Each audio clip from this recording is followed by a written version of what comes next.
안녕하세요. 최종원입니다. 트럼프가 또 한마디 했습니다. 인터뷰에서 했던 얘기가 바로 국내 증시에 반영이 되네요.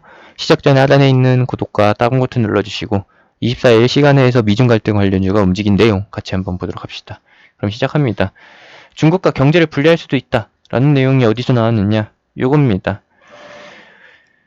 공화당의 전당대회를 앞두고서 트럼프가 인터뷰를 했는데, 현지 인터뷰예요. 미국에서 인터뷰를 했는데 미국이 중국한테 계속해서 뜯겨먹고 있다. 그리고 협상도 공평하게 이뤄지지 않고 있다.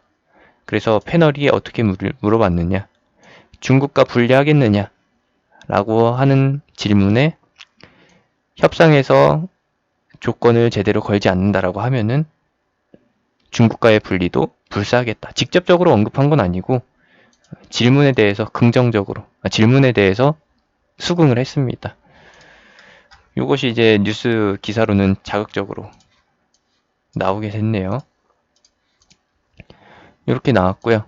뭐 정치적으로 봤을 때는 다른 내용도 많지만 조 바이든을 깎아내리기 위해서 하는 겁니다. 왜냐? 이러한 스캔들이 있었죠. 조 바이든 아들이 차이나 머니를 빨아들이고 있다. 근데 그것이 사업적인 능력으로 빨아들인 게 아니라 조 바이든 부통령의 능력이라고 해야 될까요? 그것을 배경으로 해서 한 것이 의심이 된다라는 내용이 돌았었죠.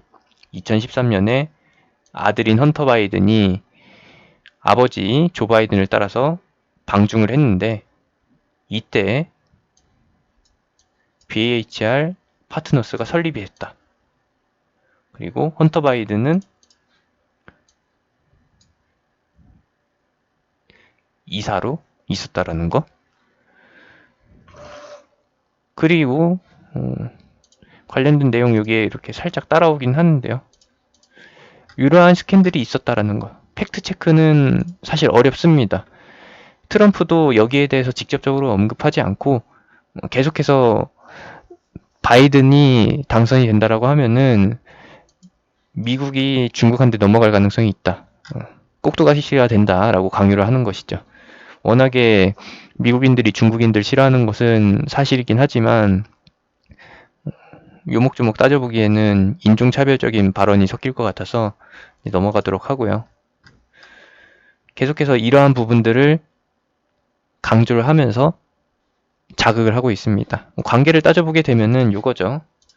트럼프가 있고 바이든이 있고 중국이 있는데 애초에 트럼프랑 중국은 사이가 안 좋은 관계고 그리고 트럼프와 바이든도 경쟁자이면서 지금 현재 대권을 두고 굉장히 언성이 높아지고 있는 단계이기 때문에 공공의 적이라는 겁니다. 트럼프는 공공의 적이기 때문에 중국과 바이든이 이제 동맹이 될 수 있다라는 거예요. 트럼프는 여기에 대해서도 언급을 합니다. 왜냐? 이걸 알고 있죠. 트럼프와 중국 간의 관계가 안 좋은 걸 알고 있고 중국 입장에서는 트럼프가 당선이 되면은 계속해서 괴롭힘 당할 거 뻔하니까 계속 미국이 이주로 해가지고 무역 협상을 진행해야 된다라는 사실을 알고 있으니까 여기에 대해서 이제 바이든 쪽으로 선거 공작을 펼칠 수 있다 라는 가능성도 계속해서 제시하고 있는 게 트럼프입니다. 요거를 계속 미국 국민들한테 강요하고 있는 거죠. 강요하는 거 있는 게 아니라 알린다라는 것이죠. 세뇌하는 것인지 아니면 팩트를 전달하는 것인지 그 부분에 대해서는 미국 국민들이 해야 될 일인 거고 이런 내용들이 나오게 되면서 시간에서 반응을 했다. 중국 입장에서는 미국 대선에 이번 트럼프 재선에 개입하지 않을 수가 없을 것 같습니다. 제가 중국 입장이 되더라도 트럼프가 또 당선이 된다라고 하면은 어마어마하게 피곤해지니까 어떻게 해서든 트럼프가 떨어지게끔 만드는 거죠. 근데 트럼프가 저렇게 할 수 있는 거는 알면서 저렇게 대놓고 얘기하는 거는 자기가 될 게 뻔하니까. 조 바이든한테 지지 않을 자신이 있으니까 저렇게 깡다구 있게 하는 거죠. 만약에 좀 비등비등하다, 쫄린다 싶었으면은 저렇게 대놓고는 안 했을 겁니다. 저렇게 대놓고 하는 데에는 자신감이 있어야 되는 거예요. 그래서 오늘 시간에서 유니온 머티리얼, 티플렉스, 뭐 샘표, 세노텍까지 반응을 보여줬었고요. 저 이슈가 사실 대선용, 재선용 이슈를 만들어낸 거긴 한데, 그래도 일단 트럼프가 중국을 긁었기 때문에 중국 쪽에서도 이제 이빨을 드러낼 수는 있을 겁니다. 이빨을 드러내기는 하는데 실질적으로 물고 뜯진 않을 거예요. 왜냐? 물고 뜯으면은 또 피곤해지니까. 또 트럼프가 이제 겁박할 게 뻔하니까 같이 그냥 언성만 높이는 것이지 실제로 주먹이 나가진 않을 거라고 봅니다. 그렇고 해서 반응을 보일 수 있고요. 저 모멘텀, 아니죠. 저 악재 이슈가 증시를 끌어내리는 쪽으로 반영되기보다는 최근에 미중 갈등 관련주들은 개별 흐름을 사고 있죠.